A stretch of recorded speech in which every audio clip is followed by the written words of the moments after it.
I am Henry DeWitt, and I'm with Haley Weaver. And today we have Crawdad Facts.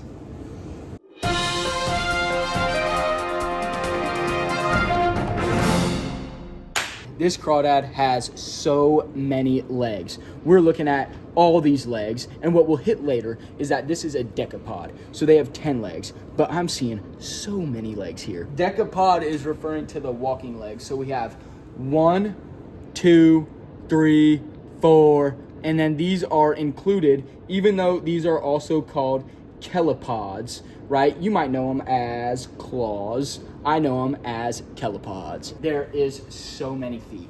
In fact, overall, if you were to count them, they have 38 feet. That is a large number, way larger than I would have expected. And you see all these body segments.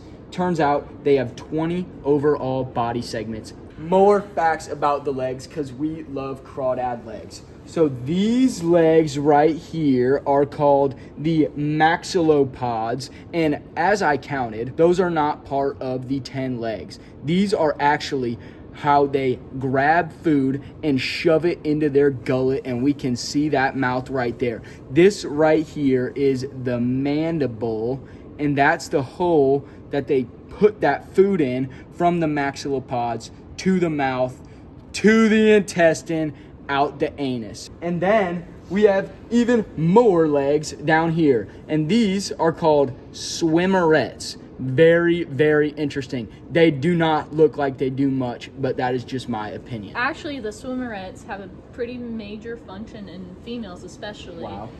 When right here, if you see that dot, the eggs in a female, the eggs will come out, and then these guys, the swimmerets, will hold on to the eggs, and the eggs stay with the mother for about 20 weeks, and then after hatching, they will stay with the mother for about 2 more weeks. A little interesting thing about those swimmerets that we see, those swimmerets right there, is if they had another set of swimmerets that were much more prominent, we would know that as a male, and that would be the copulatory limb. We know it as a penis. So some general anatomy here. We have this chitin structure, which is keratopase. If we remove that, then we can see the cephalothorax. Wow. Now we turn it around here, and what a lot of people think this is the tail. Looks like However, if you open this is actually the abdomen. What is that? That looks like An intestine. the intestine. So that's coming from right there. This structure looks like the stomach, and it leads out intestine to anus. And if you can see the tail, or as we now know, the abdomen, it can go like this and like this. This being extension and this being flexion, and those are done with these little muscles in there. If we can refer to our Mr. Krabs picture, he's got really tall eyes. These guys also have eye stalks as well. Wow, we love You Mr. can Krabs. slightly appreciate those. We are experts on the crawfish, and we know that these big things right here look like gills, and that's what they are. You can separate those gills. You can see we're right back with the heart. We think this is a heart. It just looks like a yellow mass, because when you're eating shrimp, you don't realize that you're eating all of this at once. And they're very, very similar to shrimps, crabs, all that. They're not shrimps. Don't get confused. A couple other interesting structures. So we know this as a tubular heart for some reason. That is what the anatomy guide said to us. So if we come to the front here, right here, we can see 2 dots, and those are the excretory pores. And what they do, so we have the green glands, which are a little bit deeper to those, and the green glands kind of function as a kidney, in which they filter the crawdad's blood. Wow. And then the excretory pores will secrete that Nitrogenous waste. This fact comes from our friend Jordan. The crawdad mostly reproduces sexually, but there is emerging evidence that the crawdad can reproduce asexually.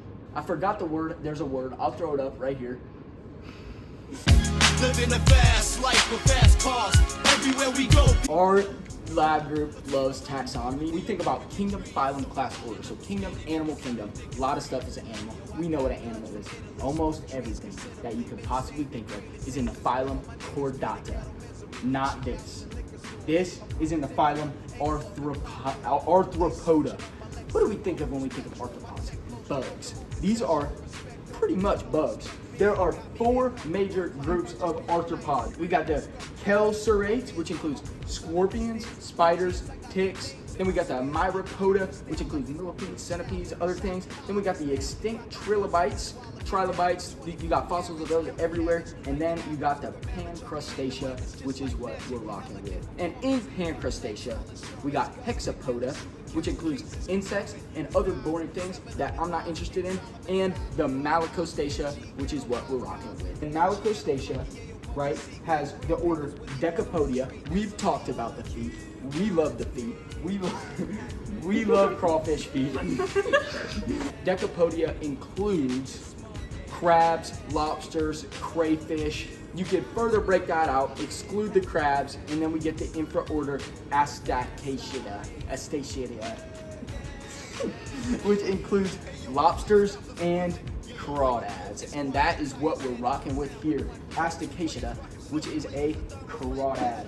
And so they're pretty much lobsters, right? Theoretically, they're pretty much lobsters. They're not crabs. We threw up the picture of the crabs because we love crabs. We had a great day today. This was honestly my favorite dissection. I was begging us. I was like, we gotta do a bug. Because I don't know what's inside of a bug. I know the insides of bugs from when I squish them. But I've never dissected one like this. Shout out Dr. Klingler. He knows everything about bugs. Shockingly, shout out to Dr. Malready for getting us all of these amazing animals. This will not be the last great animal that we have. Shout out to Jordan for that great fact. Shout out to Marky. Marky is amazing. Shout out to Megan. Megan's videos are great. Megan films these videos, and obviously that makes the video. Shout out to Haley. She knows everything about the crawdad, as we can tell. Shout out to my favorite person of all, Haley's nephew, Aiden. He's a big fan of me. So, at the end of the day, this is my favorite lab, and I did cut today. I did have a great time, and I do want to thank everyone. Have a great day. Have a great crawfish day. So we're plotting up a scheme to get the 7-figure cream.